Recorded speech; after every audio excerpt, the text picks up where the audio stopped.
Sejam todos bem-vindos ao canal do Conhecimento. O foco é história, misticismo, tecnologia e curiosidades.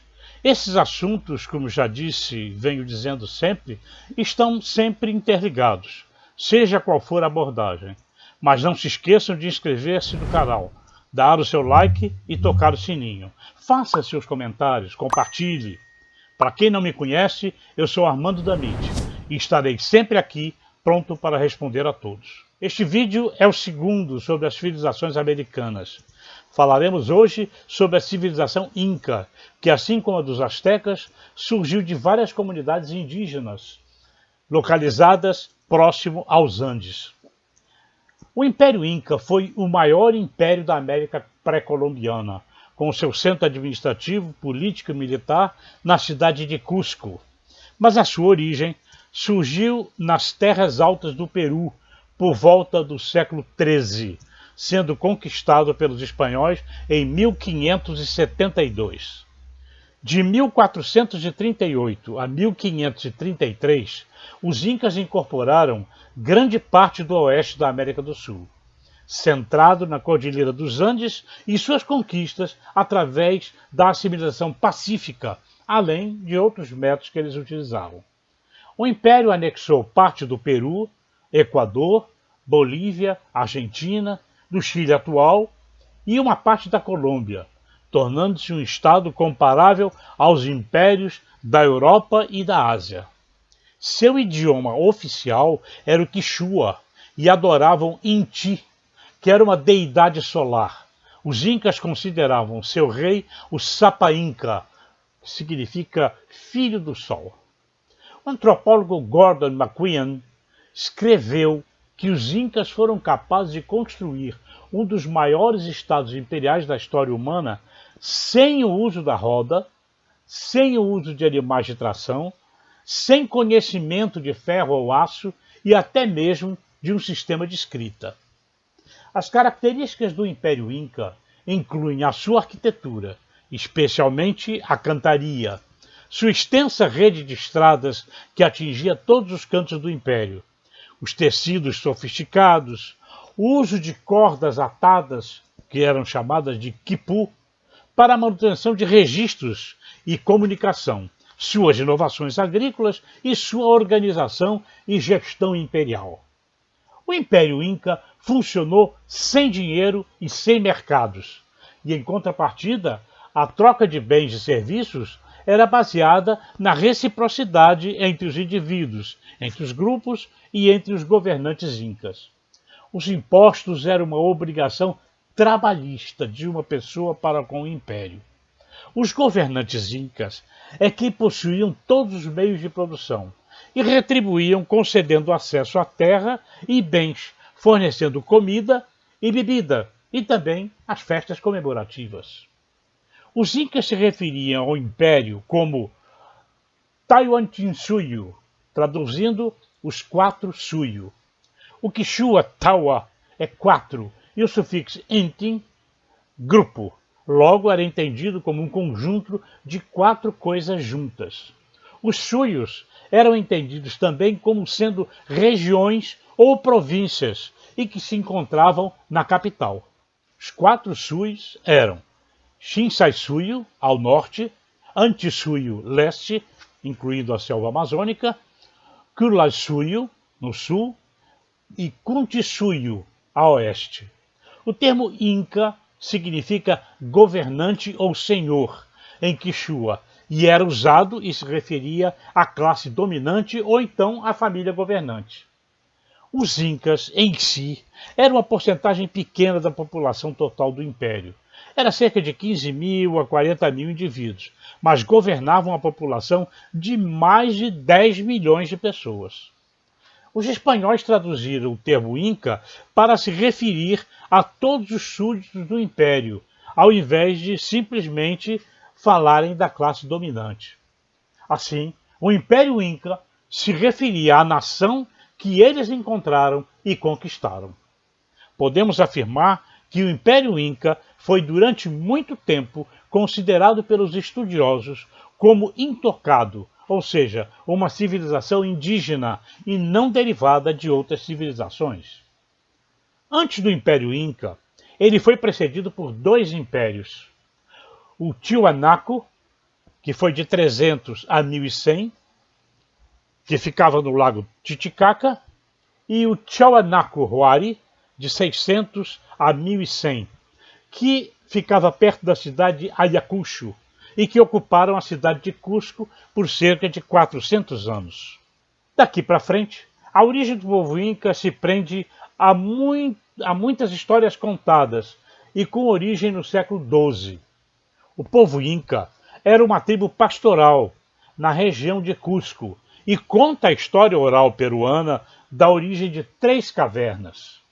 A caverna central, em Tambotoco, nomeada Capacotoco, considerada o nicho principal. Marastoco e Sutitoco, 4 irmãos e 4 irmãs, saíram da caverna central, que foram Ayarmanco, Ayarcaxi, Ayaravga, Ayarushu e ainda Mamaoclo, Mamahaua, Mamahauaca e Mamacura. E das cavernas laterais saíram então os ancestrais de todos os clãs incas. Ayarmanco carregava um bastão mágico, feito do melhor ouro. E onde esse cajado pousasse, segundo ele, as pessoas deveriam viver. No caminho, Ayarcaxi se gabou de sua força e poder. Por isso seus irmãos o enganaram, pedindo que ele voltasse à caverna para pegar uma lhama sagrada. Quando ele entrou na caverna, eles o prenderam para se livrar totalmente dele. Ayarushu, então, decidiu ficar no topo da caverna para observar o povo Inca. No minuto em que ele proclamou isso, ele se transformou em pedra, e eles construíram então um santuário em redor da pedra, e ela se tornou um objeto sagrado. Ayaravga se cansou de tudo isso e decidiu viajar sozinho, apenas ele e suas 4 irmãs. Finalmente, depois de muito andarem, chegaram a Cusco, mas antes de chegarem, Mamaoclo já havia dado à luz a um filho de Ayarmanco, Sinki Roca. Os povos que já moravam em Cusco lutaram para manter suas terras, mas Mamahuaca era uma boa lutadora e boleadeira, ou seja, é aquele instrumento com várias pedras amarradas que giravam no ar quando eram atiradas. Quando o inimigo atacou, ela jogou suas bolas em um soldado e o matou instantaneamente. Com essa atitude, os outros povos ficaram com medo e fugiram. Depois disso, Ayarmanco ficou conhecido como Manco Capac, fundador dos Incas. Foi sob a liderança de Manco Capac que foi criada a pequena cidade-estado do reino de Cusco. Diz-se que ele e suas irmãs construíram as primeiras casas incas no vale com suas próprias mãos. Quando chegou a hora, Manco Capac se transformou em pedra, da mesma forma que seus irmãos, mas antes disso, seu filho, Henki Roca, tornou-se o segundo imperador inca. Cusco era considerada cosmologicamente central e o centro geográfico dos 4 quartos. Inca Garcilaso de la Vega a chamou de o umbigo do universo. O Império Inca era um sistema federalista em que consistia em um governo central. Cusco não era organizado como província, e sim como um distrito federal moderno, assim como Washington, ou a própria cidade do México. Servia como centro da política e da religião, enquanto era essencialmente governada pelos Sapa Inca. Cada suio era governado por um apu, termo usado para homens de status elevado. Em 1438, eles começaram a expansão sob o comando do Sapa Inca Pachacuti Cusi Yupanqui. Durante seu reinado, ele e seu filho Tupac Yupanqui submeteram grande parte do atual território do Peru ao controle inca. Pachacuti reorganizou o reino de Cusco, mantendo nos 4 governos provinciais líderes e fortes. Acredita-se que Pachacuti tenha construído o Machu Picchu, seja como uma casa de família ou um retiro de verão, embora possa ter sido também uma estação agrícola. Pachacuti enviava espiões às regiões que queria em seu império e traziam relatórios sobre a organização política, poderio militar e riqueza. De volta, ele enviava mensagens a seus líderes exaltando os benefícios de ingressar em seu império. Oferecia presentes de luxo, tecidos de alta qualidade e prometia que seriam mais ricos se estivessem na condição de seus súditos. A maioria aceitava o governo Inca como um fato consumado e concordava pacificamente. Porém, a recusa em aceitar resultaria numa conquista militar. Após a conquista, os governantes locais eram executados. Os filhos dos governantes eram levados a Cusco para aprender os sistemas de administração Inca e, mais tarde, voltavam para governar nas suas terras nativas. Essa estratégia permitia também doutriná-los na nobreza Inca e ainda casar as suas filhas com famílias pelos vários cantos do império. Era necessário consolidar o império, o que foi feito por Tupac Inca Yupanqui, que começou as conquistas em 1463 e continuou governante até a morte de Pachacuti, em 1471. Sua principal conquista foi o reino de Chimu, que era o único rival relevante dos Incas na costa peruana. O império de Tupac Inca se estendeu até o Equador e a Colômbia dos dias atuais. O fim de Tupac Inca, Huayna Capac, acrescentou mais terras do atual Equador, Peru e Bolívia. O Império Inca tinha uma economia baseada na troca e tributação de bens de luxo e trabalho. Há uma citação que descreve seu método de tributação. Nenhuma única aldeia das terras altas ou das planícies deixou de pagar o tributo cobrado. Em 1526, os conquistadores espanhóis chegaram ao território Inca, liderados por Francisco Pizarro e seus irmãos. Ficou evidente que havia chegado a uma terra rica e com perspectivas de grandes tesouros. Por esse motivo, em 1529, Pizarro viajou de volta à Espanha para obter aprovação real e conquistar a região, mas tinha o objetivo de ser seu vice-rei. E assim foi. Em julho de 1529, a rainha da Espanha, Dona Isabel, assinou uma carta que permitia a Pizarro conquistar os Incas. Pizarro acabou nomeado governador e capitão de todas as conquistas do Peru, ou Nova Castela, como os espanhóis agora chamavam aquela terra. No retorno ao Peru, em 1532, uma guerra havia sido deflagrada entre os filhos de Sapa Inca Huayna Capac, Huáscar e Atahualpa, causando grande agitação entre os territórios e enfraquecendo também o império, talvez mais do que as doenças como varíola, gripe, tifo e sarampo, que haviam se espalhado pela América Central. Pizarro tinha consigo 168 homens, um canhão e 27 cavalos. Portavam lanças, arcabuzes, armaduras de aço e espadas longas. Em contraste, os incas usavam armas feitas de madeira, prata, cobre e bronze.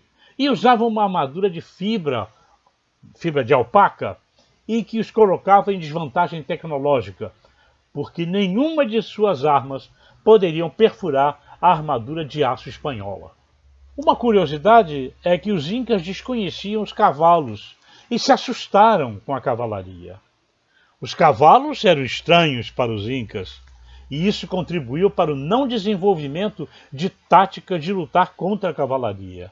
No entanto, os incas eram guerreiros eficazes e capazes de lutar com sucesso, derrotando mais tarde os espanhóis. O primeiro confronto entre incas e espanhóis foi a Batalha de Puná, perto da atual Guayaquil, que fica no Equador, onde Pizarro fundou a cidade de Piura em julho de 1532. Hernando de Soto foi enviado ao interior para explorar a área e voltou com um convite para conhecer o Inca Atahualpa, que havia derrotado seu irmão na Guerra Civil, e descansava em Cajamarca com seu exército de 80.000 soldados, e que no momento estavam armados apenas com ferramentas de caça, ou seja, facas e laços para caçar lhamas. Pizarro e alguns de seus homens e o frade chamado Vicente de Valverde encontraram-se com o Inca, que estava acompanhado de um pequeno séquito. O imperador Inca ofereceu-lhes a xixa cerimonial, que é uma bebida local, em uma taça de ouro, que os espanhóis rejeitaram. Frei Vicente era o intérprete e leu o requerimento, no qual exigia que ele e seu império aceitassem o governo do rei Carlos I da Espanha e que se convertessem ao cristianismo. Atahualpa não aceitou a proposta e pediu que eles fossem embora. Depois disso, os espanhóis começaram seu ataque contra os incas, em sua maioria desarmados, capturando Atahualpa como refém. Atahualpa ofereceu aos espanhóis ouro suficiente para encher o quarto onde ele se encontrava, e o dobro dessa quantidade em prata. Os incas cumpriram o resgate, mas Pizarro os enganou e recusou-se a libertar o imperador. Durante a prisão de Atahualpa, Huáscar foi assassinado em outro local. Os espanhóis sustentaram que isso teria ocorrido por ordem de Atahualpa, e com este argumento forjou as acusações contra o imperador. E em agosto de 1533, Atahualpa foi executado pelos espanhóis. Com a morte de Atahualpa, os espanhóis instalaram o seu irmão Manco Cápac II no poder. Por algum tempo, Manco Cápac II cooperou com os espanhóis, enquanto eles lutavam para conter a resistência ao norte. Porém, um sócio de Pizarro, Diego de Almagro, tentou reivindicar Cusco. Manco Cápac II aproveitou-se da situação e tentou usar essa rivalidade em seu benefício. Conseguiu recapturar Cusco em 1536, mas os espanhóis retomaram a cidade logo em seguida. Manco Cápac recuou para as montanhas de Vicabamba e estabeleceu um estado neo-inca, onde ele e seus sucessores governaram por 36 anos. E isso de que forma? Atacando os espanhóis e incentivando revoltas.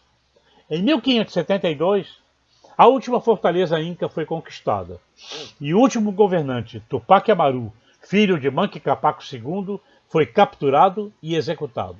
Com isso, acaba a resistência do Estado Inca à conquista espanhola. Após a queda do Império Inca, muitos aspectos da cultura inca foram destruídos, mas os espanhóis usaram o sistema de trabalho inca da mita para fins coloniais e às vezes brutal.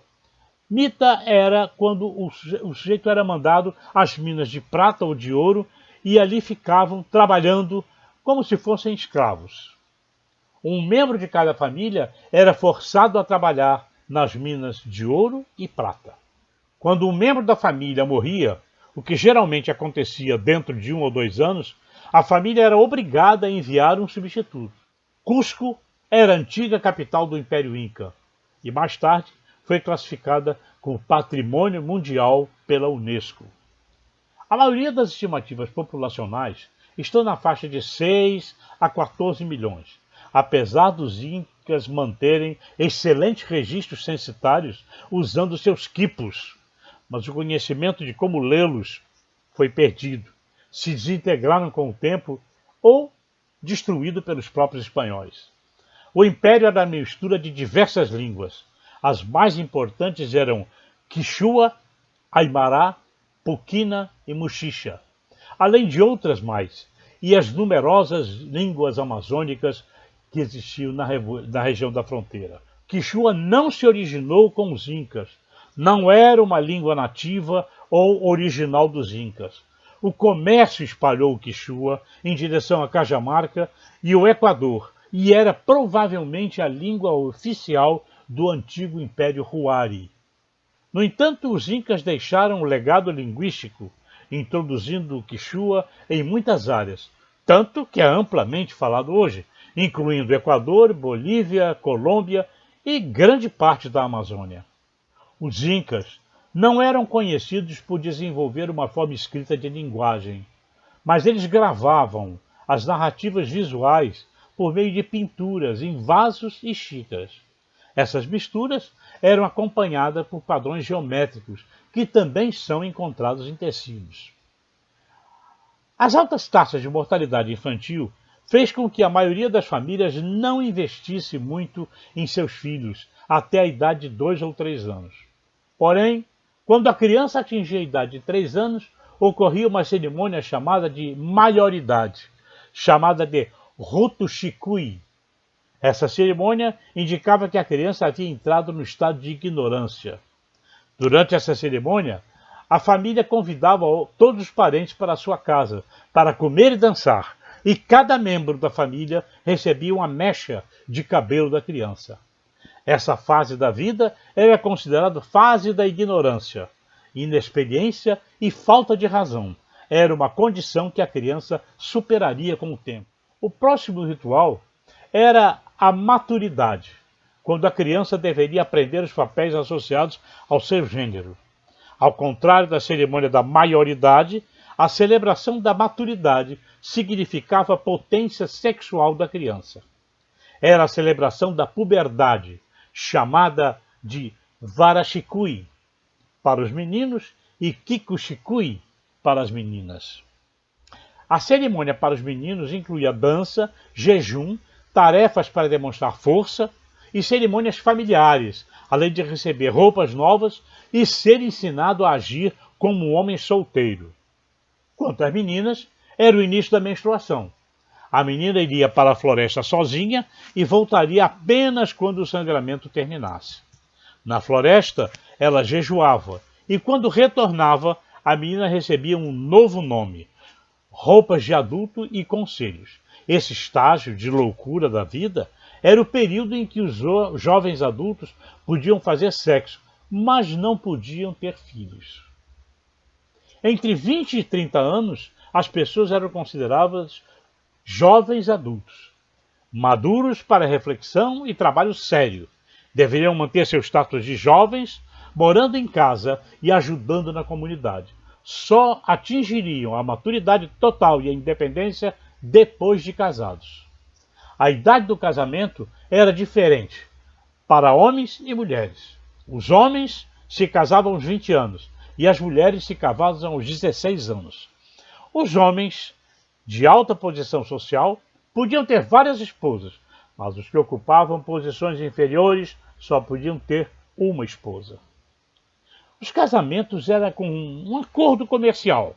As mulheres deveriam cozinhar, colher alimentos, cuidar dos filhos e do gado, mesmo depois que ficassem grávidas, com a responsabilidade adicional de orar e fazer oferendas a Canopa, que era a deusa da gravidez. Normalmente, os casamentos começavam em caráter experimental.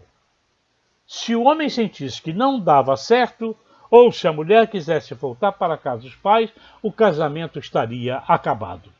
Porém, só poderiam se divorciar se não tivessem filhos. Uma família era considerada em desvantagem se não houvesse um casal no centro, porque a vida cotidiana girava em torno do equilíbrio entre as tarefas masculinas e femininas. Segundo Terence Daltrois, na esfera doméstica, as mulheres eram conhecidas como tecelãs, embora tanto homens quanto mulheres contribuíssem igualmente para as tarefas de tecelagem na cultura andina. As mulheres competiam fiar, cuidar das crianças, tecer tecidos, cozinhar, preparar xixe, preparar campos para o cultivo, plantar sementes, ter filhos, colher, capinar e pastorar e carregar água. Os homens, por sua vez, capinavam, aravam, participavam de combates, ajudavam na colheita, carregavam lenha, construíam casas, arrebanhavam lhama e alpaca, fiavam e teciam quando necessário.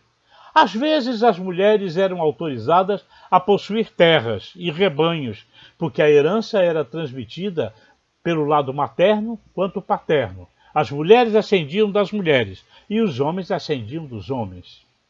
O final da vida era o estágio da decrepitude, que significa perda do bem-estar mental e o declínio físico. Na religião, os incas acreditavam em reencarnação após a morte. Era a passagem para o outro mundo e repleta de dificuldades.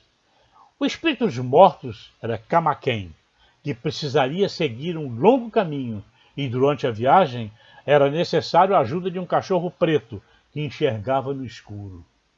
Era importante para os incas que eles não morressem em consequência da cremação. Queimar faria com que sua força vital desaparecesse e ameaçaria a sua passagem para o outro mundo. Aqueles que obedeciam ao código moral inca, não roube, não minta, não seja preguiçoso, viveriam no calor do sol, enquanto os outros passariam seus dias eternos na terra fria. A nobreza praticava a deformação craniana, ou seja, enrolavam tiras de tecido apertadas em volta das cabeças dos recém-nascidos para moldar os seus crânios macios de forma cônica. Desta forma, eles identificavam como nobre distinto de outras classes sociais. Os incas realizavam sacrifícios de crianças também em eventos importantes, como a morte do Sapa Inca ou durante uma crise de fome. Esses sacrifícios eram conhecidos como Kapapa Uxa. O panteão dos deuses era extenso, por serem politeístas. Estes eram os mais importantes. Viracocha, ou Pachacamac, que teria criado todas as coisas vivas. Pachamama, deusa da terra e esposa de Viracocha. As pessoas lhe dão ofertas de folhas de coca e cerveja e rezam para ela pelas grandes oportunidades e ocasiões agrícolas. Enki era o deus do sol e a divindade padroeira da cidade sagrada de Cusco, que era chamada Lar do Sol. Manco Capac, conhecido por sua coragem e enviado à terra para se tornar o primeiro rei dos Incas, ensinou as pessoas a cultivar plantas, fazer armas, trabalhar juntos, compartilhar recursos e adorar os deuses. Na economia, a maioria das famílias eram obrigadas a pagar impostos, na forma do sistema de mita, do qual já falamos, e das obrigações militares, mas a troca estava sempre presente em algumas áreas. O Estado tinha força legal, como por meio dos Tocoirihok, aqueles que veem tudo, ou fiscais. O mais alto inspetor era sempre um parente do Sapa Inca, que agia fornecendo um ponto de vista livre de qualquer influência burocrática. O Sapa Inca decretava as leis, até a pena de morte. William Prescott aponta que quebrar a lei não era apenas um insulto à majestade do trono, mas era também um sacrilégio. Assim, apesar de considerado o menor crime, merecia a pena de morte. Os crimes puníveis com a morte eram aborto, o homicídio simples e agravado, o roubo, a rebelião, traição e conspiração, a sodomia, o incesto, o adultério, a preguiça e a embriaguez repetida. Se uma pessoa tivesse sido acusada de um crime e não fosse possível verificar se ela era o autor, e se essa mesma pessoa cometeu algum crime mesmo não merecendo a pena de morte, seria condenada à morte. Uma pessoa que se veste com uma lã destinada ao Sapa Inca merece morrer. Comer alimentos que o Sapa Inca consumia merece morrer. A mentira, a feitiçaria e, por fim, o estupro. Guamán Pomba de Ayala afirmou em 1615, sobre o mandado de Tupac Yupanqui: ordenamos que em nosso reino ninguém blasfeme contra o sol, meu pai, nem a lua, minha mãe, nem os Huaca, nem o Inca, nem os Coia, porque eu os mandaria matar. Ordenamos que não haja ladrões, e que na primeira ofensa sejam punidos com 500 chicotadas, e na segunda ofensa sejam apedrejados e mortos, e que seus corpos não sejam enterrados, para que as raposas e os condores os comam. As punições mais comuns eram queima de pessoas na fogueira, enterro de pessoas vivas, esfolamento. Vamos falar mais tarde o resultado do esfolamento.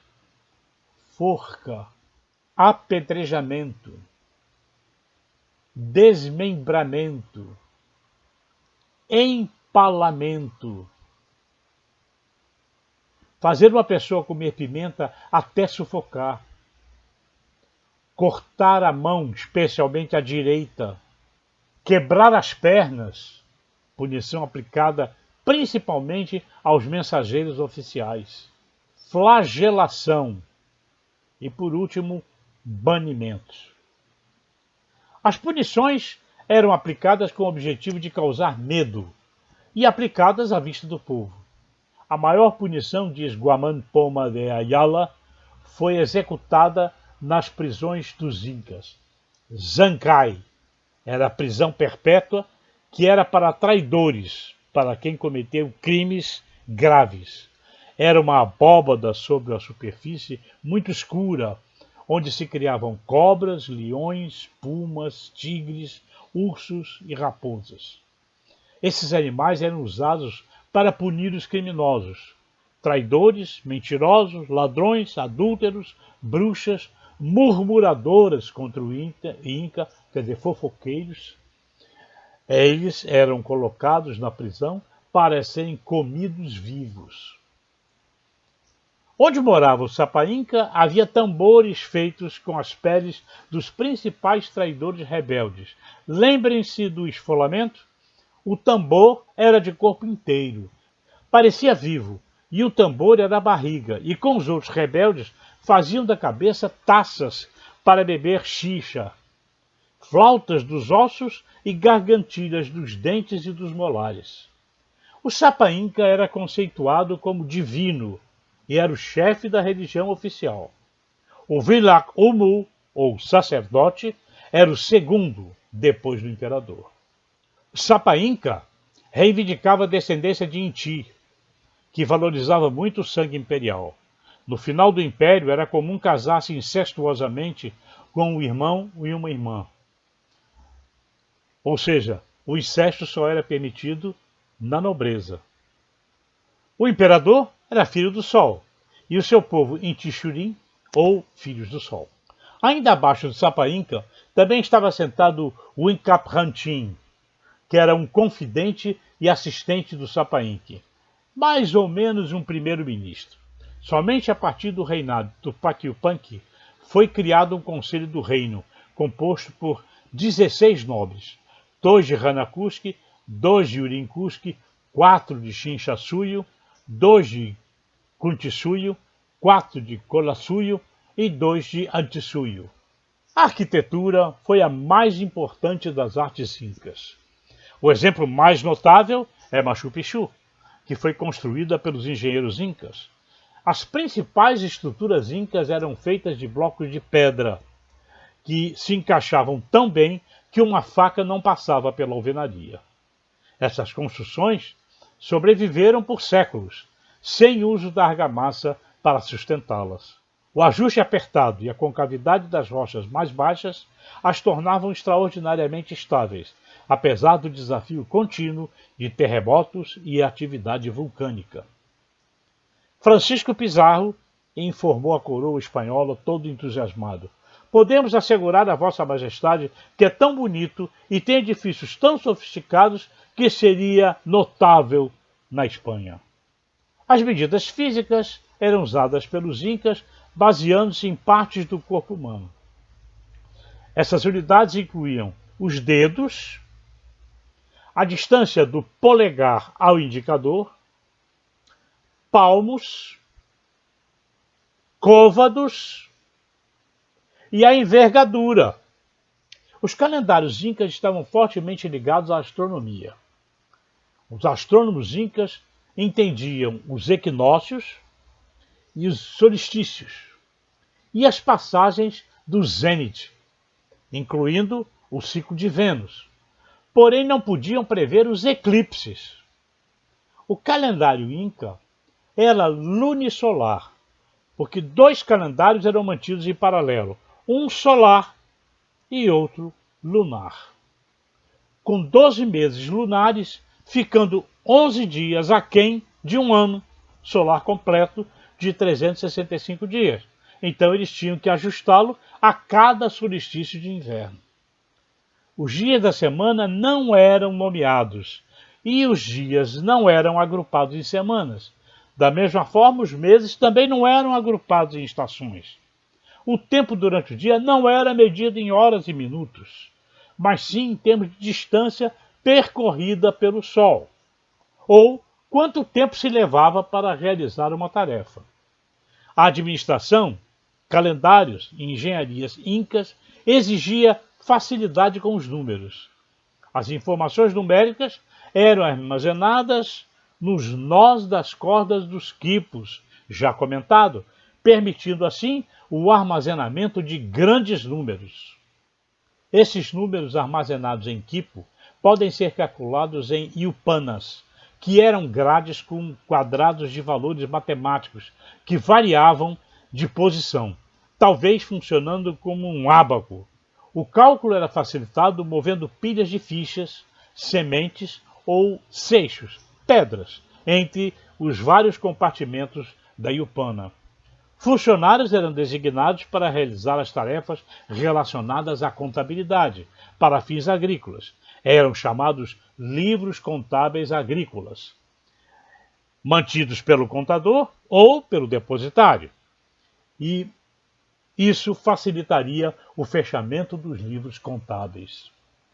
Quanto ao artesanato, começamos pelas túnicas incas, tão apreciadas nos dias de hoje, também chamadas de tocapu. Eram têxteis usados pela elite inca, consistindo de figuras geométricas cercadas por retângulos ou quadrados. A túnica inca remonta aos séculos XV e XVI. Eram criadas por hábeis fabricantes de tecidos incas como uma peça de roupa quente, mas que também simbolizava poder e status cultural e político. Combi era o fino tecido de lã trançado com a tapeçaria produzido e necessário para a confecção das túnicas. Os governantes usavam várias túnicas ao longo do ano, trocando-as para diferentes ocasiões e festas. A cerâmica era pintada usando técnica policromada, retratando vários motivos, incluindo animais, pássaros, ondas, felinos e padrões geométricos. Era uma cultura sem uma linguagem escrita. A cerâmica retratava as cenas básicas da vida cotidiana, incluindo a fundição de metais, relacionamentos e cenas entre guerras tribais. Os objetos de cerâmica inca mais distintos são as garrafas de Cusco, ou arribalos. Muitas dessas peças estão expostas em Lima, no Museu Arqueológico Rafael Larco Herrera, e no Museu Nacional de Arqueologia, Antropologia e História.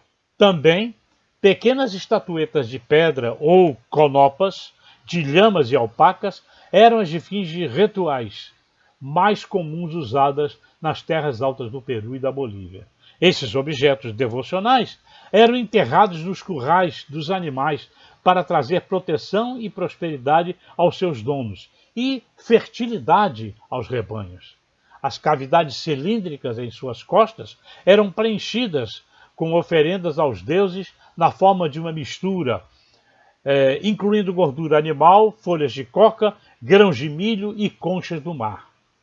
Quase todos os trabalhos feitos em ouro e prata, feitos pelo Império Inca, foi derretido pelos conquistadores e enviados para a Espanha. Os Incas fizeram muitas descobertas na medicina. Os Incas realizavam trepanações bem-sucedidas, cortando orifícios no crânio para aliviar o acúmulo de fluido e a inflamação causada por ferimentos na cabeça. As taxas de sobrevivência eram de 80% a 90%. Na cirurgia inca foi observado o crescimento do tecido ósseo em volta do corte, indicando a sobrevida do paciente.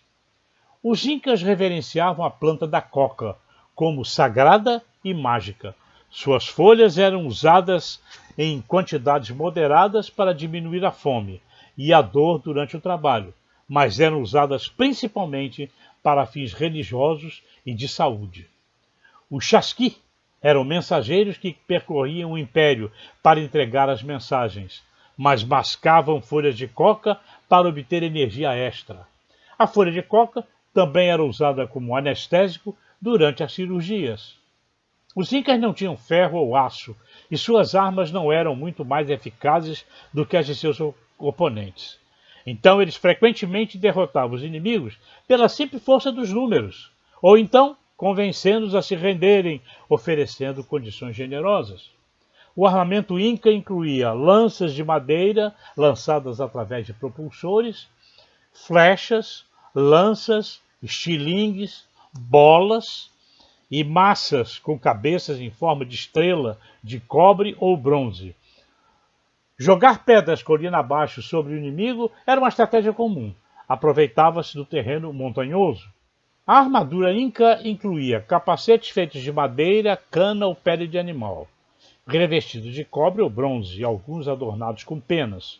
Escudos redondos ou quadrados, feitos de madeira ou couro.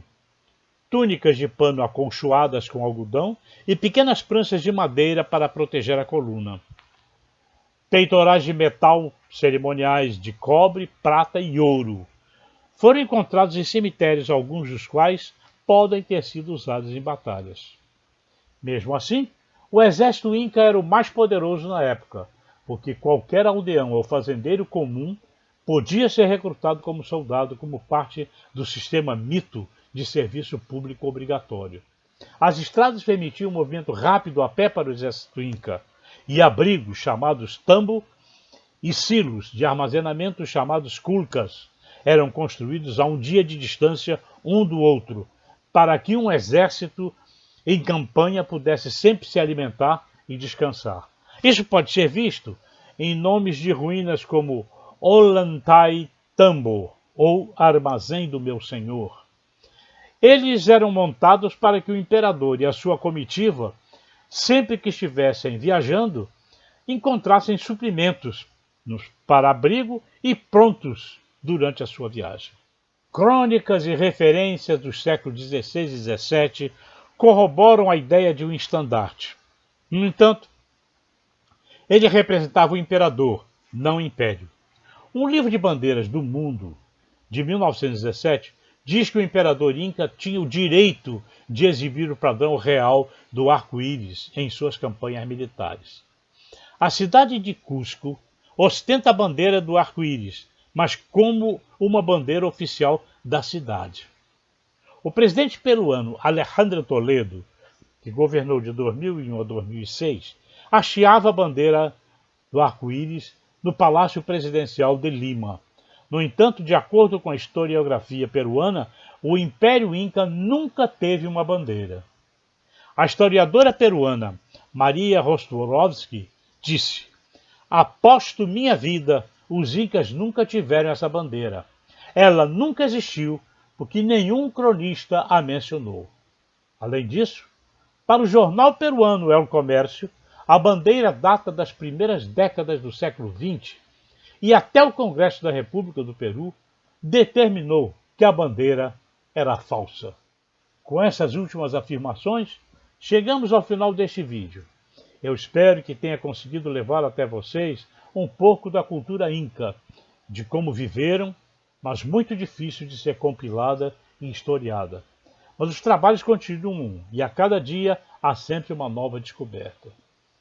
Inscrevam-se no canal, dê sua opinião, comente e compartilhe com seus amigos, para que possamos levar a cultura a todos os lugares possíveis. Me despeço de todos com um grande abraço e no próximo vídeo vou trazer para vocês a cultura maia. Até breve.